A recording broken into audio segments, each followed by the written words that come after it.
What if one of the most photographed women in Europe spent her entire life hiding heartbreak behind perfect smiles, elegant fashion, and royal duty? To the world, Princess Caroline of Monaco looked like living proof that fairy tales were real: palaces, glamour, luxury, endless admiration. But behind those dazzling public appearances was a life shaped by pressure, loneliness, tragedy, and emotional scars few people ever truly understood. And the deeper this story goes, the more shocking it becomes. Princess Caroline was born on January 23, 1957, inside Monaco's royal palace. From the very beginning, her life carried enormous importance. Monaco was tiny, wealthy, and glamorous, but the royal family faced serious pressure to protect the future of the country. One missing heir could have changed everything. Even Caroline's exact birth time was carefully recorded, because succession rules mattered that much. Imagine entering the world already carrying the expectations of an entire nation. Sounds exhausting, doesn't it?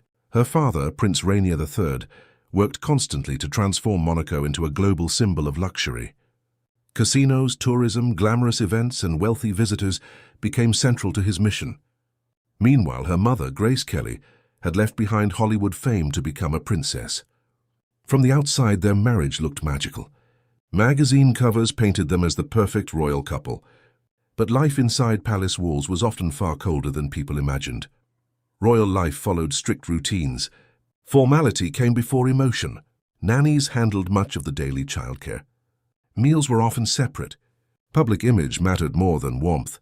Caroline grew up learning that every movement carried meaning. Every smile mattered. Every appearance would be judged.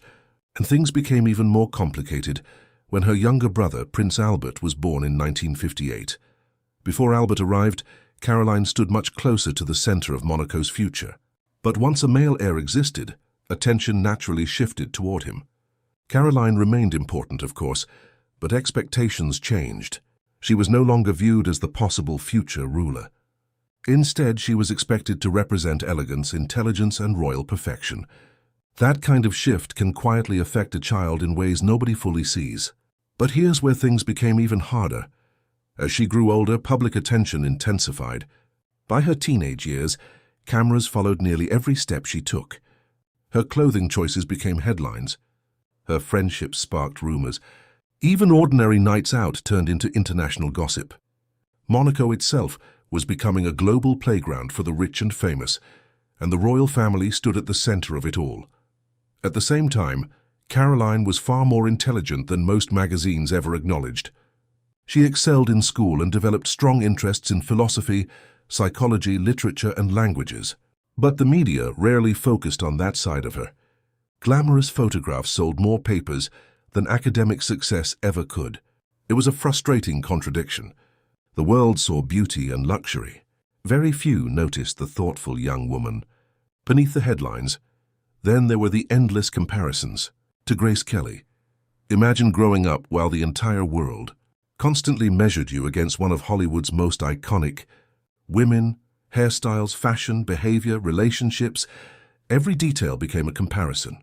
Even Grace herself reportedly worried about the pressure placed on her children. Fame already came with intense scrutiny. Royal life only multiplied it. Despite the glamorous image, loneliness quietly followed Caroline through much of her youth. Security, tradition, and endless public attention made normal freedom almost impossible. Even ordinary teenage rebellion became international news. And maybe that explains why fascination with Caroline never faded. People sensed there was something deeper hidden behind the royal image, something fragile beneath the elegance. And nowhere did that become more obvious than during her first marriage. In 1978, the world watched Princess Caroline marry French businessman Philippe Junot. She was only 21 years old. The wedding looked like another royal fantasy brought to life. Cameras filled the streets. Aristocrats and celebrities arrived from across Europe. Monaco sparkled like a movie set. But behind the luxury, serious doubts already existed.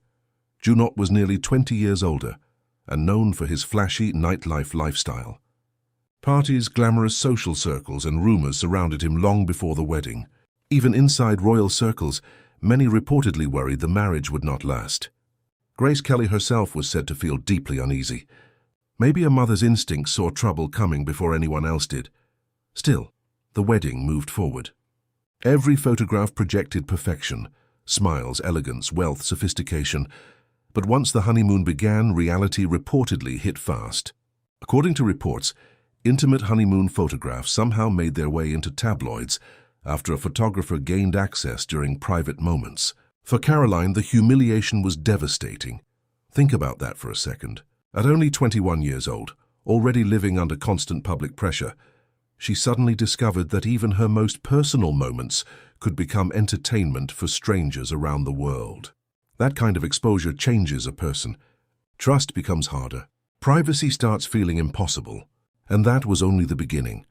As months passed, cracks in the marriage became impossible to ignore. Their lifestyles reportedly clashed badly. Caroline came from a world built on duty, structure, and royal expectations. Jono represented freedom, unpredictability, and nightlife. Public appearances continued for a while, but rumors never stopped. Then in 1980, less than 2 years after the grand wedding, the marriage collapsed. The fairy tale was over almost as quickly as it began, and maybe the saddest part is how young Caroline really was through all of it. One moment she stood inside a dream wedding admired by millions. The next she faced humiliation, heartbreak, and public separation under global scrutiny. It became another reminder that crowns and palaces cannot protect anyone from emotional pain. But what happened next would bring a tragedy far worse than divorce. After her first marriage ended, Caroline eventually found love again with Stefano Casiraghi, an Italian businessman and sportsman. Unlike the chaos surrounding her previous relationship, Stefano brought stability and warmth into her life. Their romance grew more quietly, away from the intense spectacle of royal gossip. Together they seemed genuinely happy. They married in 1983 and built a family with their 3 children, Andrea, Charlotte, and Pierre. Stefano became a grounding force in Caroline's life. Friends and observers often described their relationship as real love, something rare within the pressures of royalty. For a while it seemed Caroline had finally found peace. The couple worked hard to create a more balanced upbringing for their children. Caroline wanted them to experience more affection and normalcy than she herself had known growing up inside palace walls. Stefano supported her through the emotional weight of royal life and helped her feel protected from the chaos surrounding public attention. Then, everything shattered.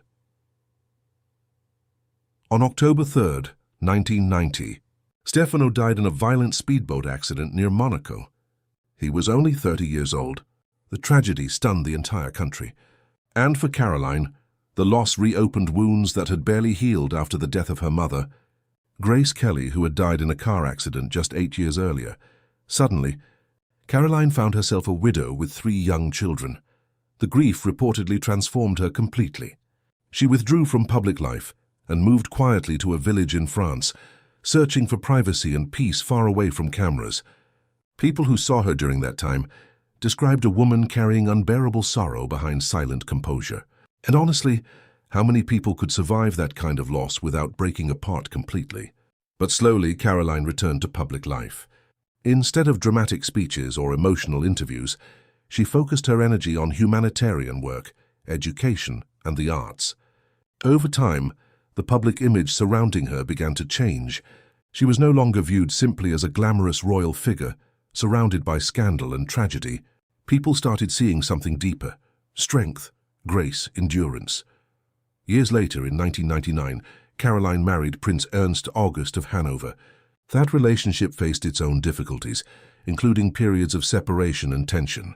Yet through every chapter of her life, Caroline continued carrying herself with remarkable dignity, and perhaps that became the most defining part of her story. Her children eventually grew into major public figures themselves, continuing the Grimaldi legacy while building lives of their own. Meanwhile, Caroline devoted herself to cultural and charitable causes.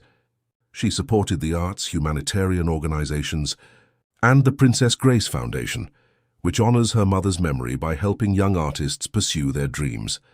But even today, many people still misunderstand her story. They remember the glamour, the photographs, the royal elegance.